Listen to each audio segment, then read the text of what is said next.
Surat cyber પોલીસે cyber ગુનાનો ભોગ બનેલા નાગરિકોને ન્યાય અપાવવા વધુ એક સરાહનીય કામગીરી કરી છે.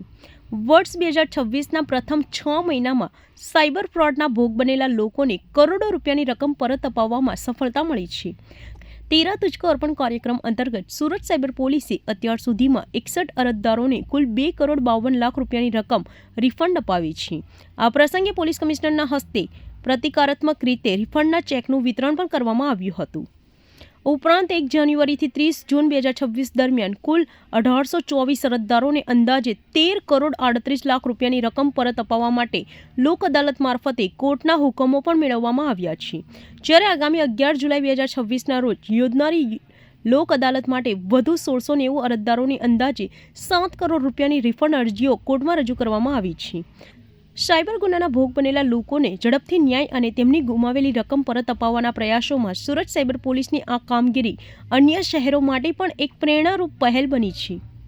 આજે તેરા તુજકો અર્પણ આપણા એક પ્રોગ્રામ રાખવામાં આવેલા છે, જેમાં અમારા 61 જેટલા સાયબર ક્રાઇમના શિકાર થયેલા અમારા પ્રજાજનોના કુલ 2 કરોડ 52 લાખ રૂપિયા ટોટલ રિકવર થયા અને બધા લોકોને પરત જો આપવામાં આવી રહ્યા છે. ત્યારે આજે એક અહીંયા નાનકડા 15 લોકોના એક કાર્યક્રમ રાખવામાં આવેલા છે, જેમાં ઘણા બધા લોકોને તો જેના 100% રિકવરી થઈ ગઈ છે, મળી ગયા, અને અલગ અલગ એવા લોકો હતા જે પૂરી મહેનત અને એની કમાઈ હતી, પૂરી જિંદગી સારી મહેનતને કમાઈ હતી, એના પૂરા પૈસા સાયબર ક્રિમિનલો કોઈ ઇન્સ્યોરન્સના નામે, કોઈ પોલિસીના નામે, કોઈ અલગ અલગ નામે જો લઈને જતા રહ્યા હતા.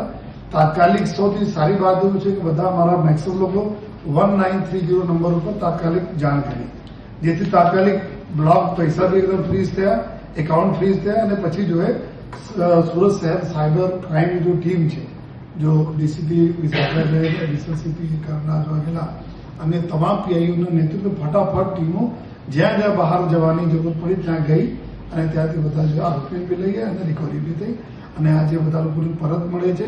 એનાથી ખુશી કોઈ બાબત નથી. પહેલે એક એવું હતા જો પૈસા ગયા તો પછી બહુ ક્યારે મળશે ક્યારે નહીં મળશે, લેકિન ત્યારે નામદાર કોર્ટમાં બી ખૂબ જ આના ટોપ પ્રિયોરિટી ઉપર રાખવામાં આવે છે, અને તાત્કાલિક કોર્ટ બી ઓર્ડર થઈ જાય છે કે પૈસા આપણે ફટાફટ આપી દો, અને આ બધાના પૈસા મળે એના માટે આ બધાને ખૂબ ખૂબ અભિનંદન બી. અને સાથોસાથ આપના થકી હું બીજા લોકોને રિક્વેસ્ટ અને અપીલ કરવા માંગુ છું કે કોઈ પણ પ્રકારથી કોઈ જો ડિજિટલ અરેસ્ટનો મેટર હોય છે, કોઈ એજન્સી નામે તમે ફોન કરે, એવા હોતા નથી જોઈએ. ઘણા બધા લુભાવની સ્કીમો નામે કરે, એમાં તમે નહીં ફસાવો. કોઈ ફોરેક્સના નામે, કોઈ ફોરેન જોબના નામે આ બધા કરતો, આમાં ઓથેન્ટિક ગવર્મેન્ટના સાઇટ સિવાય નહીં યુઝ કરો.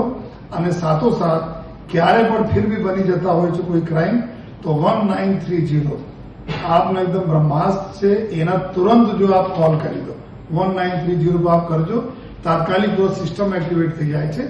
અને પહેલેથી જો અમે લોકો જો પોલીસ સ્ટેશન વગેરે છે જ્યાં બી, ત્યાં પણ આપ જાણ કરો, એવી બધાને મેં આપ થકી અપીલ કરું છું જોઈએ. અને ફરીથી જો અમારા 61 લોકોના 2.5 કરોડ રૂપિયા વધુ રકમ મળ્યા છે, એના બધાને અભિનંદન આપું છું. કેમેરામેન હર્ષદ પાટીલ સાથે સુનિલ પાટીલ, સમય મીડિયા ન્યૂઝ, સુરત.